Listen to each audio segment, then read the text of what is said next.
That's right. It's another late night and time for another reach into the Just Giggle It grab bag. And tonight we're pulling out dun, dun, dun, dun, dun, dun, dun, When I Wish Upon a Star dot dot dot Just Giggle It video number 61. A writing, directing, and editing trifecta. All under the same person wearing the same hat. It's the delightful, the wonderful Piper Henson. Triple threat. My God, when I wish upon a star. How fantastic we're finally talking about this. How you feeling about it, Tiki? Drag and I really love this one, and it's definitely a Piper Henson and Alex Poncio 1-2 punch. Oh yeah, It's one got like the Poncio vision and punch. the creative spark of Piper Henson, and it's got the awesome performance skills of Poncio. Yep, Poncio. And speaking of which, folks, this episode is officially kicking off Poncio Month on the Just Giggle It grab bag.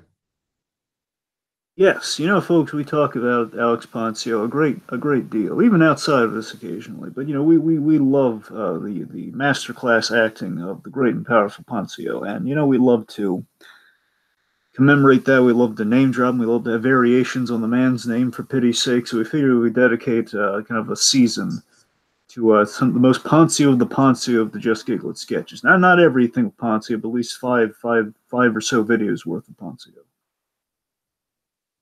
Yeah, so if you think that we've talked about Poncio too much, too bad. Too bad. This is not the season for you, Good then. Lord, darn it. Yeah. All right, and Dragon, you know what else we haven't praised enough? What have we not praised enough? Harley Quinn and the Joker versus the real world. Episode 5. Well, the whole series. Hey yo. Yes. Oh my God. Seriously. It's so funny. Just to plug something else to circle back to the major plug of Harley Quinn the Joker, episode 5. Just Giggle It has a new format for kind of the fan community, kind of talk amongst themselves, kind of geek out about the show and the other things Just Giggle It does, or just to kind of say hi to other folks that like the same things you do. It's on Discord. You go to the Just Giggle It page or the Just Giggle It channel on Discord, which is a free website. Yet you can find like a link to it through the community page. Just like type in Discord, you'll find it. Again, signing up for it. It's just you give them like an email and you create a password. It's no strings attached, pretty much. It's just you find it. And I was getting into a conversation with Nate Productions, and he and we've been going back and forth talking about like, oh my God, I think if they do more Harley Quinn the Joker, it's gonna end like this, and I'll do all sorts of stuff like this. How cool would that be? He's like, yeah, and what if they did this? He's like, we're just having a grand old time talking about this show, and it's a show worth talking about. Because Harley Quinn the Joker versus the real world is a show. T, why don't you give them the pitch about it? I mean, essentially, if you want a fine masterclass performance of the Joker done in a way that homages all that's come before while still putting its own twist on it, look no further than the great Joshua Thomas, along with not one but two hard-hitting actresses that fill the roles of Harley Quinn as Harley Quinn and the Joker move into their new digs in LA, hoping to escape the Gotham lifestyle. Little do they know that Tinseltown has more up their sleeves than what was expected. And as Mr. J tries to form a criminal underground within LA, all things may or may not come crashing down around them as everything starts to get exposed from their criminal operation. Maybe not. I don't know. You know how we're going to resolve that cliffhanger? By getting to episode 6. You know how we get to episode 6? By getting episode 5 to 1 million views. That's right, folks. Just watch it. All you gotta do is watch it, send it around, get other people to watch it. You just gotta watch it, and don't do the refreshing thing. Believe me, folks. If simply refreshing the page will get the views up, it's unethical. I can't officially recommend it. And the main reason I can't recommend it is because it doesn't work. Because otherwise, we'd be to 1 million like a few days after the call was put out. Believe me, folks. We'd be finished season 1 of Harley Quinn the Joker versus the real world if it was that simple. But it's a team effort, folks, and you can help. You can help make the dream true. From what I hear right now, and this is the last algorithm is totally measured by minutes watched. That's the thing. Yes, and to kind of plug the last most recent thing that Tika doesn't know about yet. Just Giggle It. Joshua Thomas has revealed that you may not have heard a lot of activity from Joshua Thomas or Just Giggle as a whole of late because they've been working on a truckload of awesome stuff. From what I hear, they've wrapped shooting a season, like a 4th season's worth of Just Giggle sketches, a whole bunch of Just Oh, Giggle wow. sketches. Nice, nice. I mean, we only know of 2 of which. Like one is one's the Robo-Stitute, I believe that's Piper Henson as a robotic prostitute, which looks hilarious, and I can't wait to see how that goes. Another one, Chillin' and Grillin', which I swear to God, I had no. They posted this on the community page, like an image of Poncio and Joshua Thomas with an outdoor grill, and I just thought it was like them hanging out on the weekends. I really just thought that's what it was. I had no idea it was a sketch. It's like, yeah, look at them just kind of hanging out on the weekends. Isn't that cute? But no, that's at least 2 videos are going to be included in that season, so I'm excited to see those, and there are more apparently, and of course there's some other shows in development with Joshua Thomas, the Earth's Do-Over show with Emma Leonard, bringing her back. There's a lot of stuff cooking, but another thing that he teased was that they're still working through some episode 6 stuff. So point is, folks, we're going to reach a point where episode 6 is going to be ready and in the can. We're just waiting for like that last view to reach 1 million, that proof of concept number, and then we're going to get more episodes. So watch episode 5, get it up to 1 million to okay the rest of the series, folks. It'll be awesome. Do it now. Right. Get the chopper. Yes. All right. Okay, Drake. Let's dive right into When I Wish Upon a Star, because honestly, this might be one of my new favorites. I've seen this one, Tiki, and I was just waiting for us to get to this one at some point. We had the perfect opportunity with our Poncio season, so we kind of decided to go big and kind of kick it off with one of the greats. So the premise of this one's very simple, as the way they phrase it in like the 1-sentence video thing is, what happens when you make a wish on a star? And that's pretty much what we find out. What's the other side of that look like? What happens when one of Disney's most famous time-honored philosophies? Like, what if Disney, essentially, what if Disney gave life to the wishing star itself and like it bred Pinocchio 2 or something like that? Exactly. What's the blue fairy doing in her off hours? Yeah. All right. I guess let's dive right into it. So it's nighttime. Of course, because it needs to be nighttime, otherwise we get no stars. So it's nighttime. We see a couple in bed. Husband and wife. Husband, I believe, played by Sagar Sheikh. I know I'm butchering his name, but just go with me on it. The guy with the beard.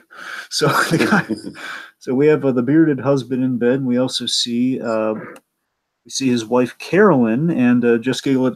This is so delightful. Again, this Discord thing, it's the bee's knees, Tiki, because I get direct confirmation from Just Giggle and from Joshua Thomas, and he's actually he's listened to a few of the videos, and he said, "Yeah, the credits are right on this one." Here, my little rant.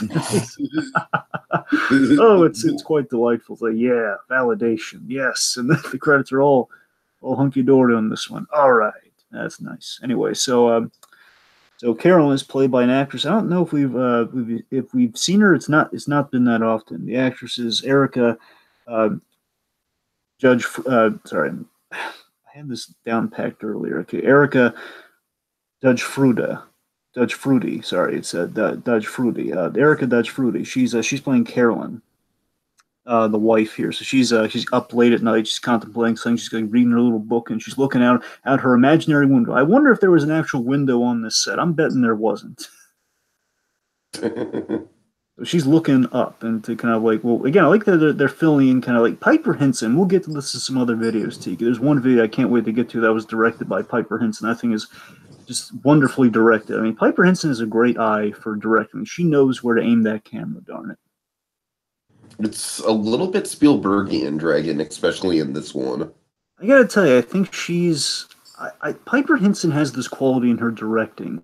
It's like she kind of has like there's a humorous timing in her direction, and it's not Mal Smith level. Like Mal Smith knows she's like kind of a perfect director of the edit. Where I think Piper Henson has her sense of humor, you can feel it coursing through the whole thing. Maybe that's because she wrote it, but again, I think a lot of that's in all those elements working together, because like directorially we're filling in the space that we're not seeing, that's building a lot of this, and that's what I kind of think we're doing, where it's you can see the strings but you don't care, Mm-hmm. All right, so what happens? Okay, so Carolyn is wishing that she could get one night where her and her husband could get a babysitter so that they could both have the energy to make love to each other.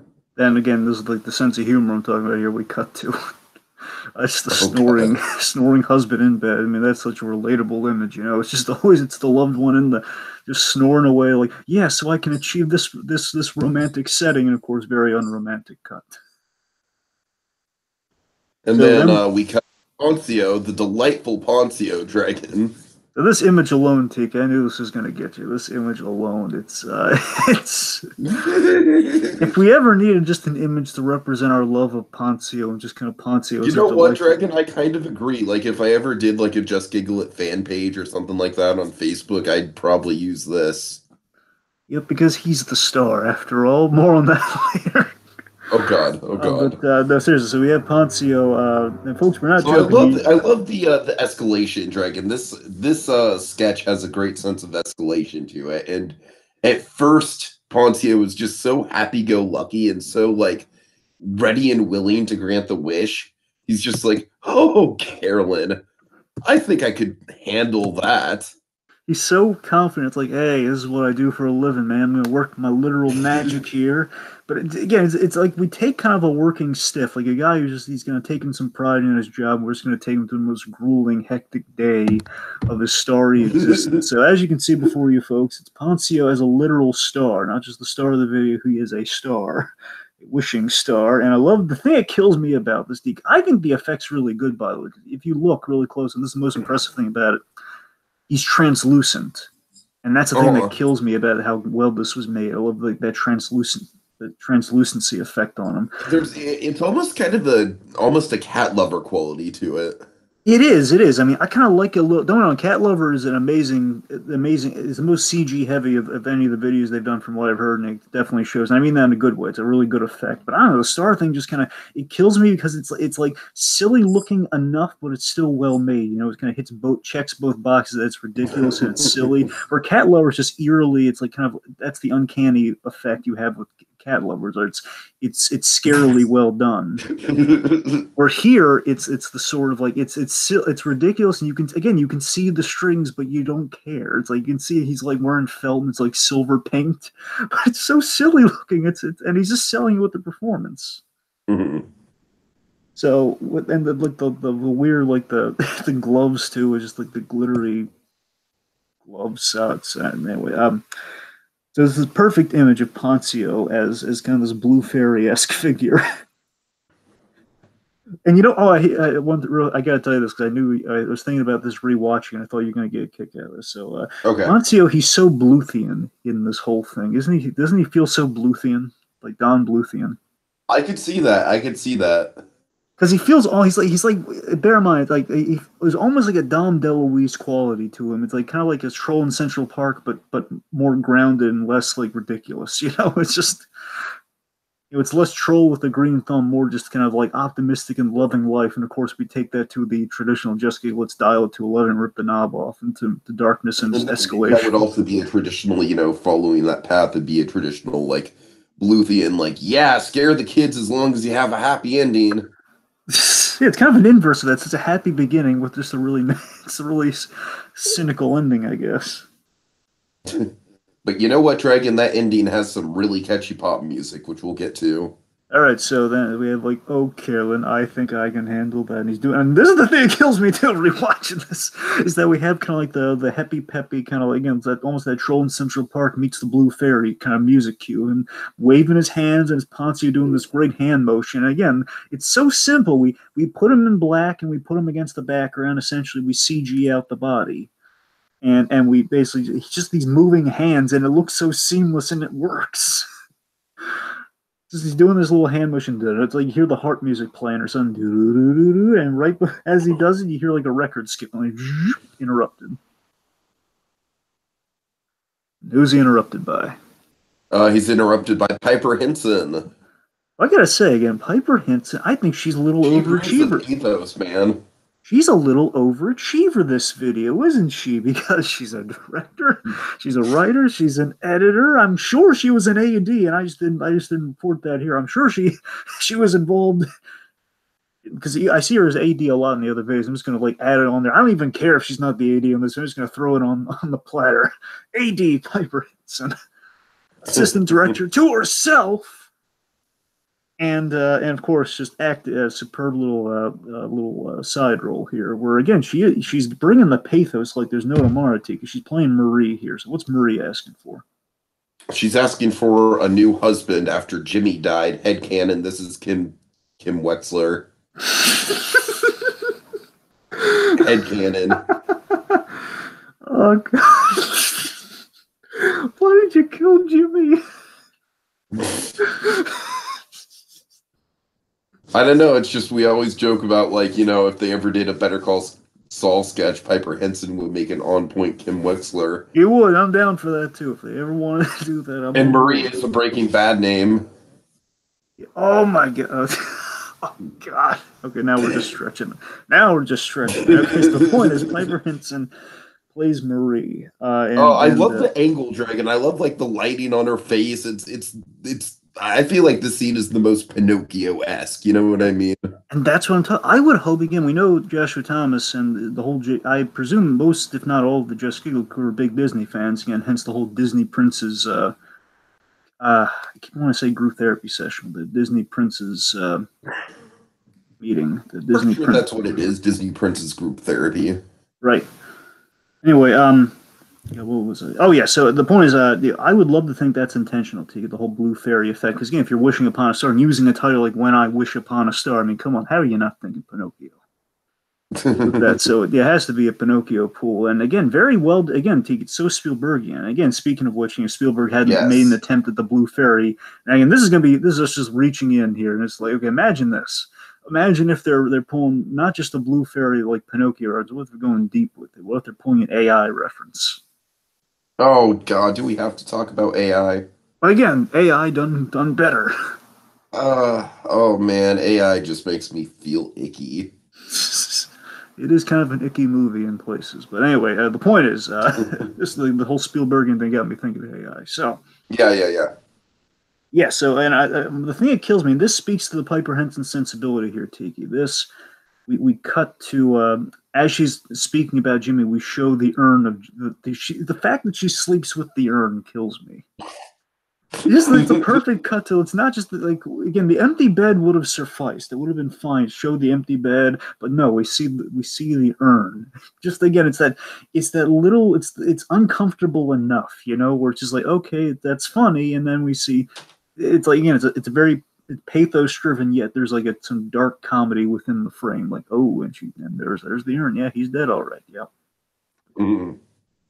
Right. So of course she's a single mother, and I have a theory about this. I theorize that they had one set to work with, and they didn't want to keep redressing it. So what they did is that they made at least 3 out of the 4 of the wishes here, all like parents the children, or have like either have a young infant sibling, or basically worked a baby into 3 out of the 4 wishes, and they just kept changing the painting and hoping nobody would notice.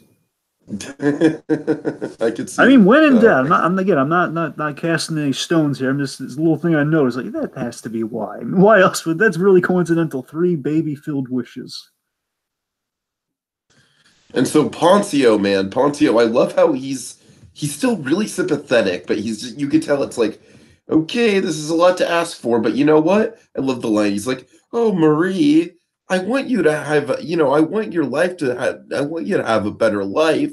So I'll find you a man and grant your wish." You're right. It's like, trying so much, but you can tell there's just a little bit of like, all right, this is a little harder than I thought it might be. I love the progressive, just guilt keeps being shoveled onto this poor star trying to do his day job as the thing goes on. It's just they're shoveling guilt on him. Like each wish gets progressively worse. And before this, by the way, just with the performance of Piper Henson, because this is the thing I really want to highlight, is that she basically has this great line before Poncio again steals the show again, where she's saying, "I wish for a man to be a good man, to be with me, a widowed woman, and my infant baby." Again, she's basically going biblical with the performance, like asking for a miracle from the Bible or something. That's the way she's doing this, and I love it. But it's like you again. It's like how it's almost like Piper Henson's bid for like a Scarlett O'Hara thing from Gone with the Wind, and I shall never be hungry again. It's like one Oh of those God, things, yeah. and it's awesome, man. It's like again, it's her Oscar bid, and again, like how can this Ponzi star, how can the Poncio star here say no to that? So he's about to work his magic again, and then there's an interruption. Here, there's a little. As much as I love this effect, and again, seeing the strings and doesn't matter. You can see if you look really closely underneath the chin of Poncio. There's like the zipper from his black shirt is shown in like the other two wishes. So it's like a little. If you want to see how the effect's done, it's like if you look really close, you can find it. Heresy. Yeah. Anyway, so yes. Okay, so what's the next wish, Tiki? Okay. Oh God, this is where the turning point happens. Dragon. I love how he's starting to take it a little funny too before it gets all like I've had enough. Keep going. All right, so I believe this girl's name is Molly. I want to say. Yes, Molly, played by Courtney Coleman, who I think is doing a really great job too in this. All right, so basically she's asking for the right wish for the wrong reasons, right? Wouldn't that be how you would sum it up? Either that or in the wrong way, but yes, like if she's asking for something, you don't falter for it, but she's definitely she's asking something Basically, for herself. she's asking like because her mother's fallen on really hard times. We see the cut to the mother with the empty Jack Daniels, which kind of cracked me up a little bit. Yep, I love how we focus on the Jack Daniels too. Have like that insert shot. And again, It kind of reminds me of the urn. You know what I mean? There's some repetition in the editing there. That's the Piper Henson stamp, Tiki. That's how you know it's a Piper Henson production right there. That's her signature. It's the insert shots that speak volumes. Right. All right. Anyways, so she wishes for 2 new parents so that she could go out with friends. And that's kind of where it's like the right wish for the wrong reason. You know, you can see where she's coming from, but you know, just the whole so I can go out with my friends. And so Poncio,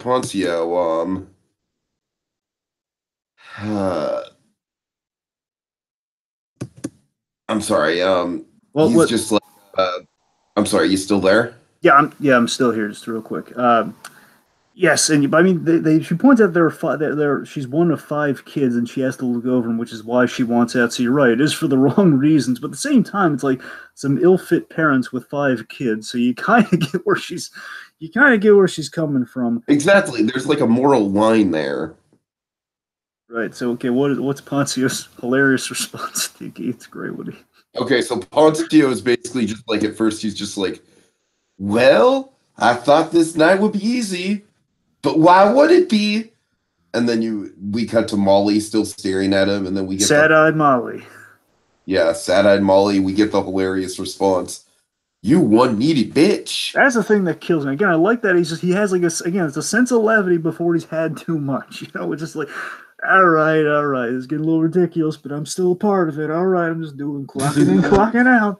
All right, Ma. And here's the thing that kills me too. I love this in the writing. I think this is a brilliant stroke in the writing here because this makes all the sense in the world where the star is doing something that anyone could do, but he's just taking the initiative, or he's calling Child Protective Services, which will give her a new family. Which again, it's like a really pragmatic genie approach to it, and I love that. Of like, yeah, well, I'm gonna get her 2 new parents, so I'm gonna make sure they're good parents in a foster system. Which I think is like that's great, but he's going the extra mile too.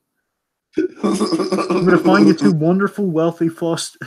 I'm going to find you a wonderful, wealthy foster family. So at least he's putting kind of a wishy spin on it. Of like, and it's going to be like the Little Orphan Annie experience too. I'm going to get you Exactly, Daddy Warbucks, the Daddy Warbucks of a foster family. Oh, God.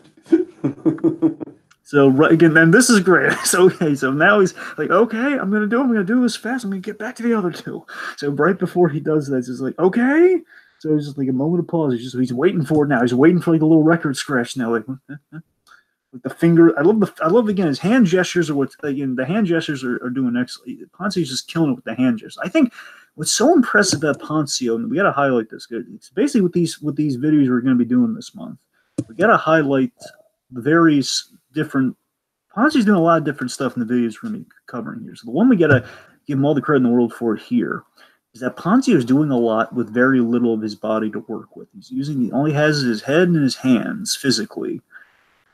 And again, like he has to convey like a guy going through the worst day of his life at the office, essentially. But again, he has to do all of that with very little in a very unrealistic circumstance, but he has to sell it, and he's doing such an excellent job in these little motions, like, because we've all been here, we've all been there, like, okay, I'm gonna wait for it now, I know it's gonna come to screw me over, and nothing happens, and then of course he gets into the motion, and then who keeps doing that?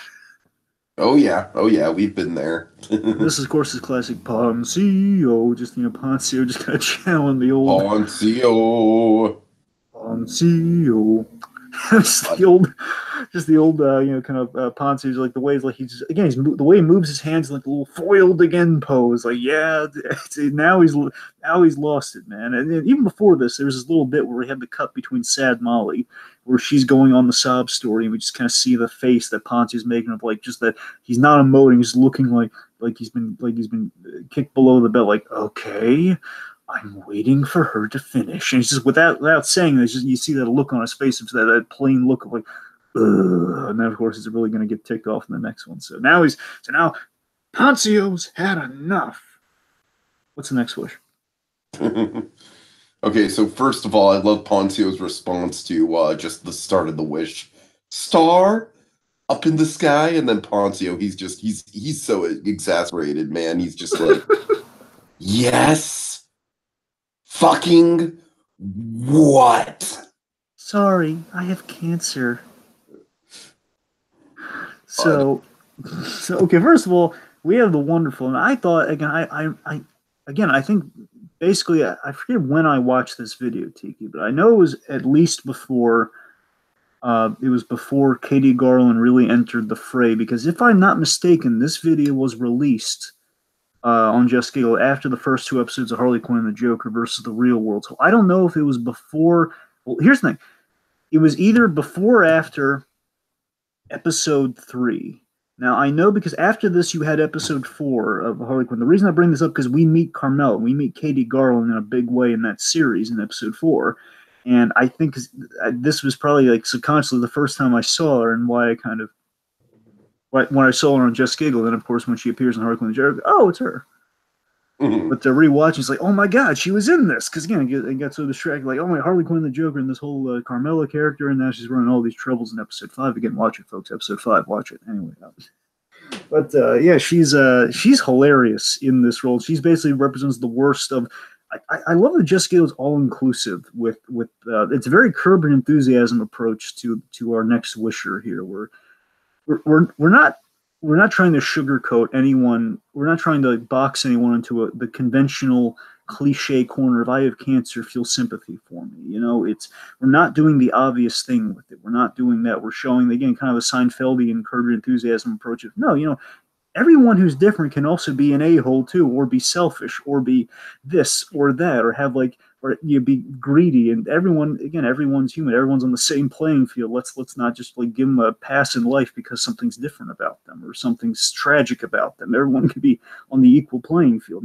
It's an all-inclusive comedy, and that's what we're doing here. And I thought that was great. Yeah, and in this case, Dragon, it's quite literally the straw that breaks the camel's back, or the straw that explodes the star, if you will. And Tiki, I caught something that blew my mind when I watched this, and I'm convinced that only Joshua Thomas can clear this up for us. All right? I found, when I was rewatching this, something blew my mind. The star is saying, as she's going on the whole, I have cancer, and she's about to go into the whole thing. Rosie here, it's Katie Garland's character, Rosie. Again, Carmela from Harley Quinn and Joker vs. the Real World. She's getting into her thing, and again, specifically, it's Katie Garland. I bring that up because he says, shut the F up. And the way he says it, Tiki, is identical to the way Joshua Thomas says it in Heightened, episode 2, when she's saying, I watch Back to the Future. And then he has Katie, shut the up. Uh-huh. It's identical. I think Joshua Thomas loved this line. I love this delivery, and he was quoting that when they were doing Heightened. Again, with Katie Garland too, it had to be. It's like had to be a callback. Good pull. Yeah. All right. Anyway, keep going.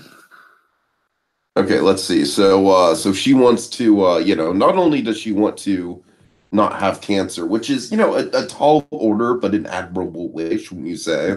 And this gag, I think, is the smartest gag in the whole thing, where she basically phrases it like, "I have, after she reveals she has cancer, and I've never been kissed, so my wish is to no longer have cancer." That's a smart joke. Just set up as like, "I've never been kissed, so I want to kiss somebody before I die." You're expecting it to go there. But no, it's going to be the direct ask of like, again, it's like that's the thing that I think that's the moment that truly breaks our guy here. I think that's the moment that truly like, okay, it's a very simple wish. I'll get her to kiss somebody, bada bing, bada boom. But nope, it's like teasing him with like the easy wish and like, no, actually, can you cure my cancer? It's just setting him up for a fall. And then he's like saying, are there no other stars tonight? Does nobody birthdays? That line kills me, right? That's one of the great lines there. Are there no birthdays today? Why is everyone wishing on stars? So then, again, and this is where the pop music starts to come in here. So Rosie, and this is Katie Garland getting all cutesy, and what's so funny is what she's doing here. She's playing to her comedic strength, where she's amplifying. Again, we have the dark joke of, okay, it's a girl with it's a girl with cancer, a young girl with cancer, which is always unfortunate, of course. But what we're doing is she's like the kid on Santa's lap who's asking for everything, holding up the line. That's basically the way she's playing this. She's cranking up the sweetness and the precociousness of what Katie Garland usually does. But again, we have that dark visual joke amplifying whatever she's ordinarily doing to make it even funnier and even more in that kind of like amp it up to 11 of the dark comedy there. Just like, okay, like, because you get a party that doesn't want to hate what she's doing, but at the same time, it's like you completely sympathize with the star here. Like, this is too much, because she wants, and I want to be kissed from Justin Bieber. Just like she wants a kiss from Bieber, which, I mean, again, like, she must have brain cancer or something. She's asking for a kiss from Bieber. Must be. But so yes. No, I keep going. I'm fine. So then, of course, then she's basically going on and on about she wants like a non-profit. She and then Oprah's going to see it and give me my own talk show. Rosie saves the non-profit, and then she wants her own spin-off after going on Oprah, which again is in itself very, very. God, it's like how greedy can you get? I want to be on Oprah, and then I want my own spin-off. A spin-off from a talk show, which, believe me, that's even more difficult, folks. I mean, they'll give anyone in a popular sitcom a spin-off, but it's one thing to get a talk show, to get a spin-off from a talk show. Conan was lucky, darn it. Colbert was very lucky, anyway. I don't know, he's good. I'm just saying it's a rare thing. So, as she's going on and on, he's like, "Are there no birthdays today?" And then we have then he's getting desperate. He's asking for other stars to take this. Hey, does anyone else want to take this? Come on, you don't do anything around here. What am I, effing God? That line cracked me up. He's like, F this. He loses it. And he blows up in the literal sense. Not just like he doesn't like go off on a rant on it. He literally blows up. He goes supernova. Like, he blows out. He's like a star blowing out. It was really kind of hoppy poppy thing. Yeah, I love how if you notice in the sound design, Dragon, the music like it goes from like a level 5 to a level 10 as soon as he blows up. It's like the music just takes over at the very end. Yes. And let's see. That great post credits, one of the best post credits, where Poncio's just like, if you like this video, then subscribe and watch more content, and don't forget, I was the star. We have the little star like sound like. It might be the best subscriber tag they've ever come up with. It might be. I don't know. I don't think anything beats Upside Down Poncio. Okay, Upside Down Poncio is still the best. I'm measuring Poncio against Poncio here, but yeah, you're right. I mean, that Poncio. Upside down. It's going to be a crazy Like, day for me. I feel like Poncio deserves his own trading cards. Oh God, that'd be wonderful. We'd have Poncio the star. I was the star. We'd have upside down Poncio. We'd have Howie. We'd have We'd have the Beast. yes, yes. Oh God, there's a treasure trove of Poncio here. There's a Poncio home game. You know, there's the Monopoly game with Poncio, which of course Oh references God! the Monopoly breakup. All right, all right. And of course, there's the best Poncio of all, Tiki. There's Mustache Poncio, Of course, of course. the Ponza Stash. Okay, let's see. So that, again, just I was the star of this video. I'm sorry, I just want to say it again because it's hysterical. But okay, yes. So that's that does it. Unfortunately, folks, we're at the end of our little Poncio love fest here. Yeah. Final thoughts, Dragon. I think this was a very well directed episode, very well written, and it was a nice 1-2 punch from Piper Hansen and Alex Poncio. It really was. It was a good.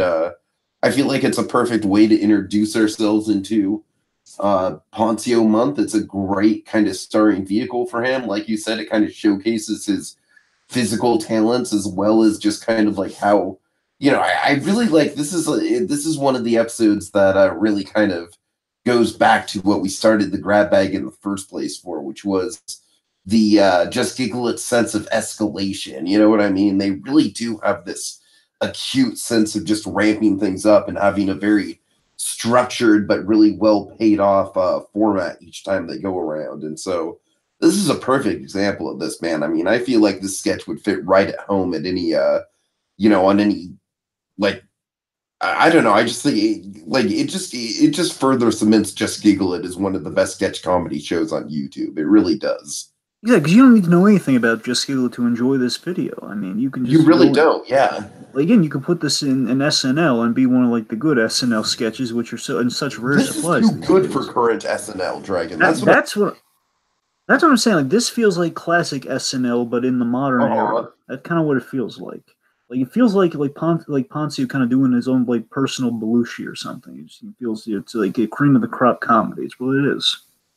Yeah, for sure, for sure. So again, for me, just it's pretty much echo what Tiki said here. Again, it's top notch. Piper Henson writing and her style is definitely in this. It's very funny. Um, it's I, it kind of it's funny in how it demysticizes